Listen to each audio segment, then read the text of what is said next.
Steering নয়, দায়িত্ব সামলান গেটে। সংসার সামলে স্কুল বাসের হেল্পার মানসী মাইতি নারী সাহসের অনুপ্রেরণা। সংসারের দায়িত্ব সামলে সমাজের বাধা ধরা ধারণাকে ভেঙে গত 7 বছর ধরে এক অনন্য কাজ করে চলেছেন পূর্ব মেদিনীপুরের তমলুকের বাসিন্দা মানসী মাইতি। আন্তর্জাতিক নারী দিবসে তার সংগ্রাম ও দায়িত্ববোধের গল্প নতুন করে অনুপ্রেরণা যোগাচ্ছে অনেককেই। মানসী মাইতি একটি বেসরকারি স্কুলের বাসে হেল্পারের কাজ করেন। সাধারণত এই কাজকে অনেকেই পুরুষদের কাজ বলে মনে করেন, কিন্তু সেই ধারণাকে চ্যালেঞ্জ জানিয়ে দীর্ঘ 7 বছর ধরে নিষ্ঠার সঙ্গে নিজের দায়িত্ব পালন করে চলেছেন তিনি।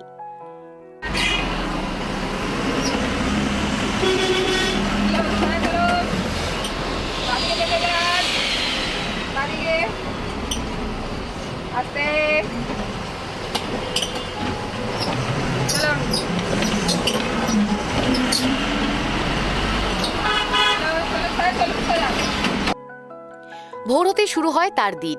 প্রথমে সংসারের সব কাজ সেরে তিনি পৌঁছে যান স্কুলে। এরপর স্কুল বাসে উঠে শুরু হয় তার দিনের আর এক গুরুত্বপূর্ণ দায়িত্ব। চলন্ত বাসের দরজার সামনে দাঁড়িয়ে জীবনের ঝুঁকি নিয়েই ছোট ছোট ছাত্রছাত্রীদের নিরাপদে বাসে তোলা, স্কুলে পৌঁছে দেওয়া এবং ছুটির পরে আবার প্রত্যেককে নিরাপদে বাড়ি পৌঁছে দেওয়ার কাজ করেন মানসী। প্রতিটি শিশুর প্রতি তার যত্ন ও দায়িত্ববোধ যেন এক মায়ের স্নেহকেই মনে করিয়ে দেয়। তবে এই পথ মোটেও সহজ ছিল না। সমাজের কটাক্ষ, নানা প্রশ্ন এবং আর্থিক টানাপোড়েনের মধ্যে দিয়েই এগিয়ে যেতে হয়েছে তাকে। তবুও থেমে যাননি মানসী। তার বিশ্বাস, কাজের কোনো লিঙ্গ নেই, আছে শুধু দায়িত্ববোধ ও নিষ্ঠা।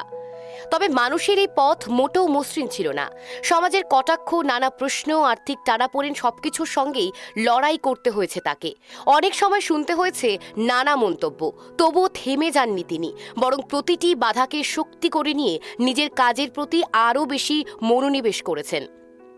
মানুষের কথায় কাজের কোনো লিঙ্গ নেই, যে কোনো কাজই সম্মানের, যদি তার নিষ্ঠা ও দায়িত্বের সঙ্গে করা যায়। এই বিশ্বাসই তাকে প্রতিদিন নতুন করে এগিয়ে যাওয়ার সাহস যোগায়। আমি স্কুলেরই কাজ করছি। কত বছর ধরে? প্রায় 7 বছর। বাড়িতে কে কে আছেন?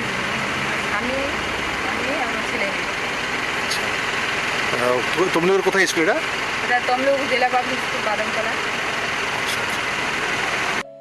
আন্তর্জাতিক নারী দিবসে মানসী মাইতির এই গল্প যেন নতুন করে মনে করিয়ে দেয়, নারী মানে শুধু ঘরের 4 দেওয়ালে আবদ্ধ থাকা নয়।